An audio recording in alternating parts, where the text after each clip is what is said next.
ससुर का घर, बहुओं के लिए शिक्षाप्रद कहानी। जब रोहन कॉलेज में था तब माँ उन्हें और दुनिया को छोड़कर जा चुकी थी। एक काम वाली बाई सकू थी जो सुबह से लेकर शाम तक उनके घर का सारा काम करती थी। नई नई शादी हुई थी, इसलिए सकू बाई का दिन भर घर में रहना सीमा को अपनी प्राइवेसी में बाधा सा लगता था। इसलिए अब सकू बाई सुबह खाना बनाना, कपड़े और पोछा करने के बाद चली जाती और वापस शाम को आकर खाना बनाती। सकूबाई की दोपहर की गैरहाजिरी से कई छोटे मोटे काम दिखाई देने लगे, जिनमें से ज़्यादातर काम बिना कहे सुधीर जी ये सोचकर कर लिया करते कि बहू को मदद हो जाएगी, लेकिन बहू सोचती कि ससुर को औरतों के काम में दखल देने की आदत है। एक दिन मौका देखकर सीमा ने रोहन से कहा, क्यों ना हम बाबूजी को वृद्धाश्रम में भेज दें। सिर्फ एक बार पैसा भरना पड़ेगा और उन्हें भी अपने उम्र के लोगों का साथ मिल जाएगा। हमें भी अपनी प्राइवेसी के बारे में ज़्यादा सोचना नहीं पड़ेगा। रोहन ने सीमा की बातों पर ज़्यादा ध्यान नहीं दिया। कुछ दिन ही बीते थे कि बाबूजी अपने दोस्तों के साथ एक हफ्ते के लिए टूर पर गए और इत्तेफाक से इसी दौरान सकूबाई भी छुट्टी पर थी। फिर क्या, सीमा को जैसा चाहिए था वैसा समय मिलने लगा। अब रोहन रेस्टोरेंट में खाना खा लेता और सीमा का काम ऑमलेट, ब्रेड या मैगी से चल जाता। खाना बनाने की टेंशन नहीं थी, लेकिन घर में निकलने वाले सारे काम तो अभी भी करने ही थे। ससुर जी की गैर हाजिरी में सीमा को एहसास हुआ कि वह बिना कहे ही जो काम कर लिया करते थे उनसे कितना फ़र्क पड़ता था। छोटे मोटे लगने वाले यह काम भी काफ़ी समय और एनर्जी लेने वाले थे।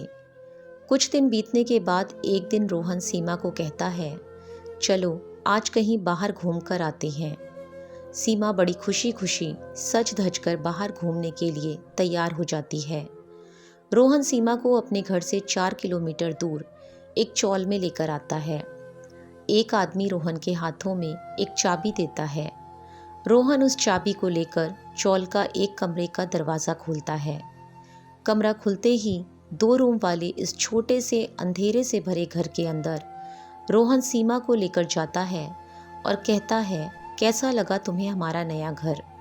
रोहन कहता है, हम अगले महीने से इसी मकान को भाड़े से लेकर रहेंगे अलग और अपनी प्राइवेसी का मज़ा लेंगे। अभी मेरी आमदनी के हिसाब से हम इसी को अफोर्ड कर सकते हैं। रोहन का यह व्यवहार सीमा के समझ में नहीं आया। वह चौंकते हुए कहती है, हमारे पास अपना इतना बड़ा घर तो है, फिर क्यों हम भाड़े से रहेंगे।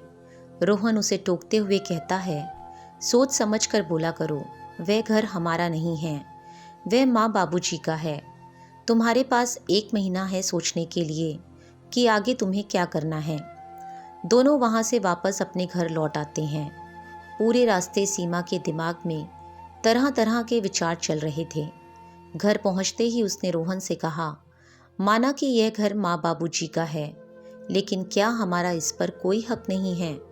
रोहन ने कहा, बिल्कुल है, लेकिन माँ बाबूजी के बाद, जब तक वह हैं तब तक तो नहीं। अगर तुम्हें हक समझ में आता है तो तुम्हें जिम्मेदारियाँ भी समझ में आती होंगी। सिर्फ हक के बारे में सोचकर और अपनी जिम्मेदारियाँ भूलकर स्वार्थी होना क्या भला अच्छा होता है। सीमा के पास रोहन के इस सवाल का कोई जवाब नहीं था। वह सोचने लगी कि उसने अपने क्षणिक सुख के स्वार्थ के लिए इतने नीचे गिरकर ऐसी घटिया सोच अपने दिमाग में आने दी। उसे मन ही मन पछतावा होने लगा। सीमा रोहन से बोली, मुझे माफ़ कर दीजिए, मैं सच में स्वार्थी हो गई थी, मुझसे बहुत बड़ी गलती हो गई। रोहन बोला, तुम्हें पछतावा हुआ, मेरे लिए यही काफ़ी है, मैं तुमसे नाराज़ नहीं हूँ। बेटे और बहू का यह वार्तालाप सुधीर जी दरवाजे पर खड़े होकर सुन रहे थे। उन्होंने आसमान की तरफ देखा और बोले, भाग्यवान तुम धन्य हो जो तुमने ऐसे बेटे को जन्म दिया है। उन्होंने दरवाज़ा खटखटाया। बहू ने दरवाज़ा खोला तो उनके हाथों में पकड़ी थैली से गरम गरम समोसों की सुगंध उसको आने लगी। ससुर ने अपनी बहू से कहा, वो कोने वाले हलवाई के पास से लाया हूँ, तुम्हें बहुत पसंद है ना। सीमा को अपने ससुर के प्रति विचार और ससुर के उसके प्रति प्यार, उन दोनों का फर्क समझ में आते ही उसकी आंखों में पश्चाताप के आंसू और चेहरे पर अपने परिवार के प्यार के कारण मुस्कान आ गई। दोस्तों, इंसानी दिमाग में दिन भर में हजारों विचार आते हैं, कुछ अच्छे कुछ बुरे, लेकिन किसी भी विचार को शब्दों में परिवर्तित करने से पहले उनको समझना बहुत ज़रूरी है। अक्सर विचार और वास्तविकता एक दूसरे से मेल नहीं खाते। हमारे बुजुर्ग जो हमें बोझ लगते हैं, जिनसे हम बात बात में चिढ़ जाते हैं, और ऐसा इसलिए होता है क्योंकि हम स्वार्थी होकर सोचते हैं और हम उनके योगदान को समझ नहीं पाते। वे हमारे जीवन में बहुत अहम किरदार निभाते हैं। कहानी के बारे में आपकी क्या राय है, कमेंट करके हमें ज़रूर बताएं।